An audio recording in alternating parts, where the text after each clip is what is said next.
The sound of thunder deafened the final screams of the Anglo-Saxons, who were surprised by the arrival of the Northmen. The rain washed out their crimson blood, soiling their own grounds with mourning and defeat. And within this bloodshed, Jarl Ulf took life for the glory of his people. As he cleaved his mighty axe into another victim's throat, he thought about how it all began.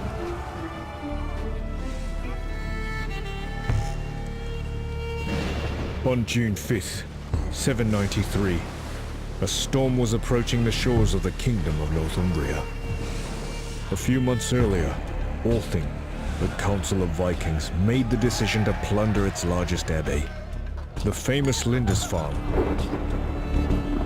One of the leaders of this expedition was Jarl Ulf Ironbeard, a stern but respected man among his people. However, it wasn't meant for all of the Northmen to reach Lindisfarne by the sea. A storm that hit the coast of Northumbria has scattered some of their ships miles away from their destination. Ulf's raiding party landed near a town called Bamborough. The Northmen saw it as an easy target to plunder. Little did they know that all of Northumbria was just coming out of a bloody civil war.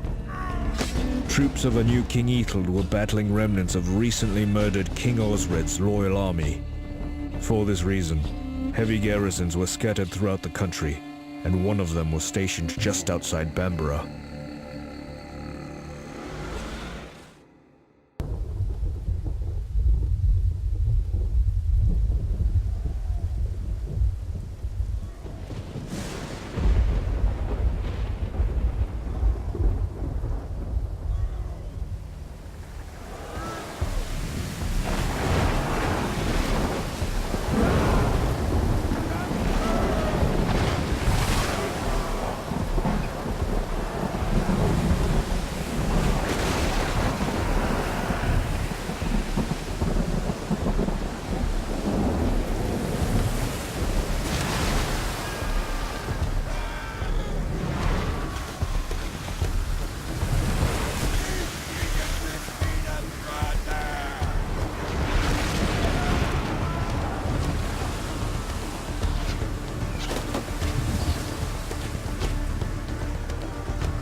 The Northmen headed down the coast as they saw their Jarl standing in the distance as fire rained down on more incoming ships.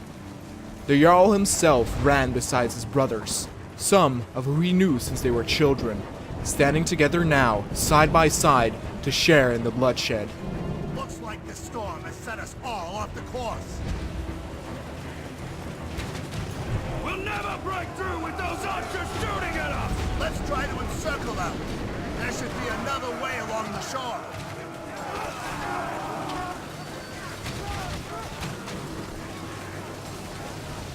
The men bypassed the gate and made their flanking maneuver across the rocks to the right.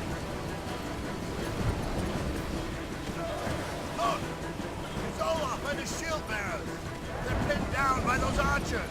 They will taste our axes! Charge! We need your help, move! Forward! And the Jarl's axe tasted blood for the first time that day. It had been too long since life had been taken for the glory and honor of the Northmen.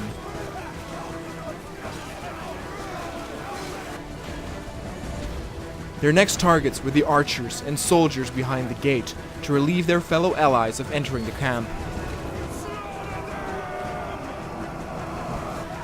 Spears and axes broke shield and bone as skulls got crushed beneath the leather boot of the invader. Those weak of heart fled into the camp and left their fellow brothers to die by the ruthlessness of the Vikings.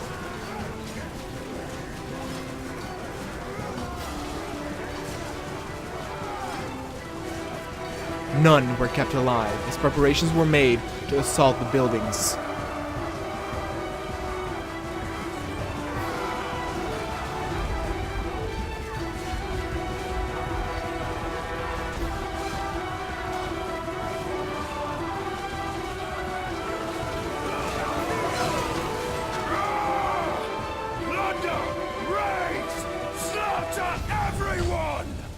We need to destroy these buildings to prevent reinforcements!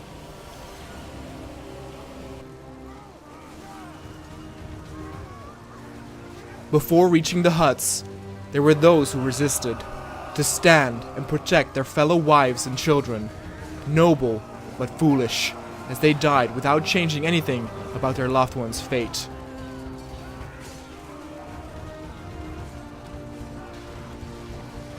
Those hiding in the huts regretted doing so, as the Northmen barricaded their doors and started burning it down with the people still inside. With the rain having stopped, their screams of agony in their final moments could be heard across the entire village. As more huts and shacks were burned to a crisp, the Jarl's forces headed deeper into the settlement to make sure no one was spared.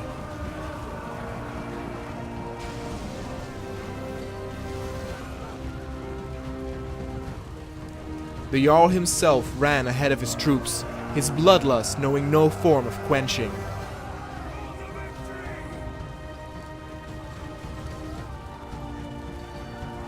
Then all that remained was the final building across the bridge. There were those making a stand once more, but it was futile. The rest of the camp had already been taken, so this battle had been fought for naught as well.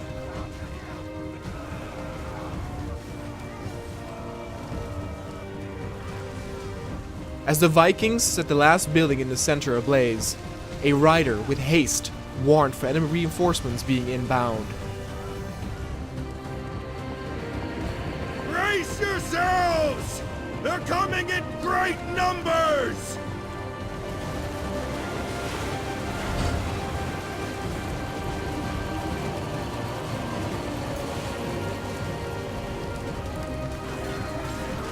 These enemy soldiers were not your regular scrubs.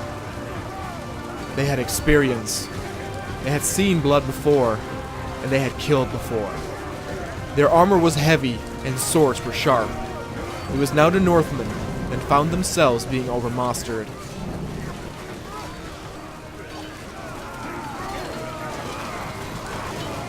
We will not pass them! Retreat! Into the woods!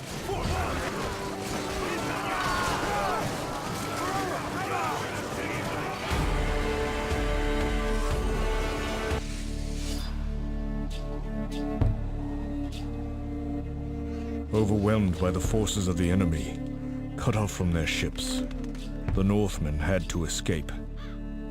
Those who did not retreat in time lost their lives or became captives. Once harsh invaders looking for prey, the Northmen suddenly became prey themselves. Luckily, they found salvation in a nearby forest, which became their temporary shelter. Here, they could catch a moment of respite from the pursuing Britons. Here, Jarl Ulf Ironbeard, who suffered injuries during the fight, could heal his wounds and recover. However, a new problem arose for the people of the north. In order to survive and to have any chance to join the rest of the expedition against Lindisfarne, they had to gather food and supplies.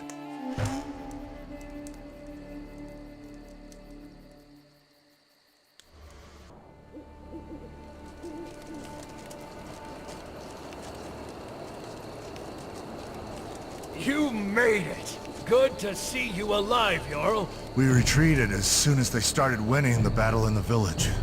We lost many good men in there, and many were taken hostage. Tonight, they dine in Valhalla. Look! It's our scout! He's back! I found food supplies.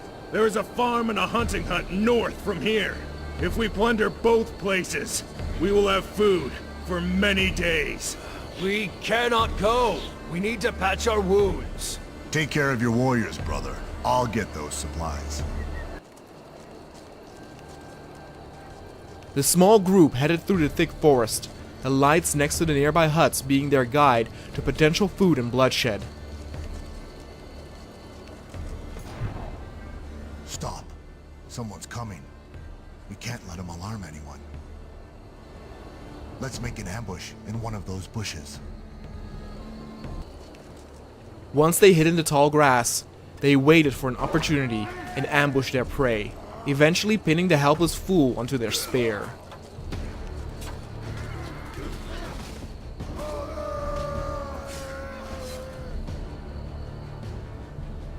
They continued to gather food and supplies from the stockpiles across the area, but they would need more and headed deeper into the unknown territory to look for more places to loot. Wait. Someone is coming. That's a strong squad. They probably got a camp nearby. Let's hide in the bushes and wait for them to pass. It was a battle they could not possibly win, and so they stayed in the shadows, ready for the torches and noises of marching boots to disappear in the distance. Further ahead, they stumbled upon an unsettling sight. Look, an abandoned camp. It will be a good place to rest. It seems like they are taking our allies somewhere. With their allies captured and the rest of the group crippled, the three roamed further for their honorable quest to get everyone back up to strength. Hey everyone! Thanks for watching this pilot episode of Ancestor's Legacy. A big thank you and shout out to Mank, who purchased me this game. Since it takes a long time for me to do these narrative series, and there's only so little time, I sometimes will do these pilot episodes to see if there's any interest for a narrative series on a particular game. If you would like to see more episodes of Ancestor's Legacy, please let me know in the comments, but also share it with friends, as in the end, views will determine if the game will get a full-blown narrative series. It will be standard for a pilot episode on my channel to always have a second episode to measure the continuing interest. So please look forward to at least one more episode, and if there's enough interest, an entire series. Thanks for the support.